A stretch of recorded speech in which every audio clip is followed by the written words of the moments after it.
কিছুমান সম্পৰ্কই জীৱনটো জীপাল কৰি ৰাখে। তাৰ ভিতৰত ভাই ভনীৰ সম্পৰ্কটো হ'ল শ্ৰেষ্ঠ। শুভ ৰাখী বন্ধন। অসমৰ সকলো দাদা ভাই সকলোকে মোৰ ফালৰ পৰা ৰাখী বন্ধনত বহুত বহুত শুভেচ্ছা। এয়া চাওক, আপোনালোকে চাব পাৰে। এতিয়া মই ৰাখী পিন্ধাই আছোঁ। এইফালে আমাৰ বৌ প্ৰাঞ্জল দা আৰু অৰূপ বহি আছে। মই ৰাখী পিন্ধাই আছোঁ। এই শুভক্ষণত মানে অকণমান সাঁচি ৰাখিলোঁ। কিছুমান ভাল লগা মুহূৰ্ত মানে মোবাইলত সাঁচি থাকিলে যেতিয়াই মন যায় তেতিয়া চাব পাৰি। ৰাখী পিন্ধাই আছোঁ। এতিয়া অৰূপে মানে বহি আছিল, বৌয়ে ভিডিঅ' কৰি থকাৰ কাৰণে লাজতে উঠি গ'ল আৰু। এইফালে আমাৰ এইটো ভাইটি দাদাকো ৰাখী পিন্ধাই দিছোঁ। যিহেতু মোৰ লগতে মানে দিনটো মানে মই যি ক'ম তাকেই কৰি থাকে আৰু এইটো কৰ সেইটো কৰ, মানে একদম বহুতকেইটা দাদা ভাই মানে বহুতকেইটা মোৰ অকলে, সেইকাৰণে মানে চবকে পিন্ধাব লগা হয় আৰু। ৰাখী পিন্ধোৱা বা পিন্ধিব সকলোৰে ভাগ্যত নাথাকে। ভগৱানে এইখিনি কৃপা কৰিছে, তাৰ কাৰণে ভগৱানক বহুত বহুত ধন্যবাদ।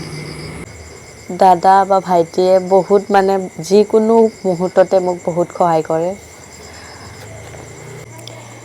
আমাৰ ভাৰততো এটা বিখ্যাত উৎসৱ নহয় জানো ৰাখী বন্ধনটো। আমি প্ৰতি বছৰে আগষ্ট মাহতে ৰাখী পিন্ধাওঁ আৰু কোন তাৰিখে হ'ব প্ৰত্যেক বছৰৰ মানে মাহত ভাবি থাকোঁ, কোনটো মাহত মানে কি তাৰিখে হ'ব। মাহটোতো আগষ্ট মাহতে হয়, ভাবি থাকোঁ কেতিয়া ৰাখী পিন্ধাব পাৰিম। এইটো আমাৰ সৰু দাদাই মানে ছুটিয়ে নাপায়। আজি আৰু মোৰ কাৰণে সময় উলিয়াই আহিছে। আমাৰ বাও আহিছে। বাক গুৱাহাটীত বিয়া দিছিলে। এইবাৰ বিয়া হোৱাৰ পিছত মানে প্ৰথম ৰাখী তাই মানে একদম আহি গৈছে আৰু তাতে থাকিব নোৱাৰিলে নিপিন্ধোৱাকৈ। এই মানে ৰাখী বন্ধনটো এটা পবিত্ৰ মানে নিজৰ দাদীয়েক বা ভাইটিক নিপিন্ধোৱাকৈ কেনেকৈ থাকিব। সেয়ে মানে বাইদেউ আহিছে আজি। এইফালে আমাৰ দাদা, ৰাখী পিন্ধাই আছোঁ আৰু ভগৱানৰ ওচৰত প্ৰাৰ্থনা কৰিছোঁ মোৰ সকলো দাদা ভাইটি সকলোকে ভগৱানৰ ওচৰত প্ৰাৰ্থনা কৰিছোঁ সুৰক্ষা কৰি ৰাখক আৰু সুস্বাস্থ্য দিয়ক, তাৰে কামনা কৰিছোঁ ভগৱানৰ ওচৰত। ভালে কুশলে সকলোকে ৰাখক। সৰুতে আমি ভাবোঁ দাদাহঁতে আমাক উপহাৰ আনি দিয়ে, ভাবি থাকোঁ দাদাই কি দিব। কিমান এটা ভাল লাগে নহয় জানো। মানে উপহাৰ যিয়ে নিদিয়ক কিন্তু সেইটোতে বহুত সন্তুষ্ট আৰু কিবা এটা খুবেই ভাল লাগে।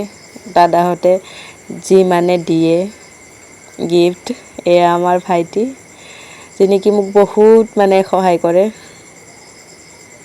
সৰু ভাইটি এটা থাকিলে ভালেই আৰু মানে এইটো কৰ সেইটো কৰ, নহয় জানো। কামতে খটাই থাকোঁ আৰু মই। ৰাখী বন্ধনটোতো আমাৰ সমগ্ৰ ভাৰতত উদযাপন কৰে। ৰাখী বন্ধন এটা উৎসৱৰ নিচিনা হয় আৰু ৰাখী বন্ধনৰ দিনটো পৰিয়ালটোৰ বাবে আমাৰ সুখী দিন, সুখী পৰিৱেশ হৈ থাকে মানে। ৰক্ষা পূৰ্ণিমা মানে 1:30 পৰা 1:40লৈকে আছিল। সেয়া দিনতে মানে এইটো মামাহঁতৰ দাদা, সৰু দাদা ডাঙৰ দাদাক দিনতে মই পিন্ধাইছোঁ আৰু বাকীকেইটা দাদাটো মানে ব্যস্ত থাকে, গধূলি আহিছে এইকাৰণে। বহুতেই ভাল লাগিল। হেপী ৰক্ষা বন্ধন। শেষত মানে আমাৰ মুনুই সুকন্যাই ধুনীয়াকৈ মানে দাদীয়েকক ৰাখী পিন্ধাই আছে। তাই মানে সৰু যদিও ইমান ধুনীয়াকৈ নিয়মখিনি কৰিছে, দেখি কিবা এটা ভাল লাগি গৈছে। দাদীয়েকক এতিয়া পিন্ধাই আছে ৰাখী। এতিয়া মানে পিন্ধাব জাগা নাই আৰু ইমান ৰাখী পিন্ধিছে মানে হাতত ভৰ্তি। ছোৱালীবিলাকে ভণ্টিবিলাকে তাইৰ পিন্ধাইছে শিৱাক। তাকে মুনুই কৈ আছে আৰু পিন্ধাই আছে দাদীয়েকক ৰাখী পিন্ধি বাহুলৈকে আহি পাইছে ৰাখী। একেবাৰে মানে সৰুকালৰ কথা মনত পৰি গৈছে। আমি একেবাৰে আগতে কিমান যে পিন্ধাইছিলোঁ সৰু থাকোঁতে। এয়া ধুনীয়াকৈ মিঠাই খুৱাই দিছে, তাইও খাইছে আৰু চাওকচোন শেষত আশীৰ্বাদ লৈছে দাদীয়েকৰ।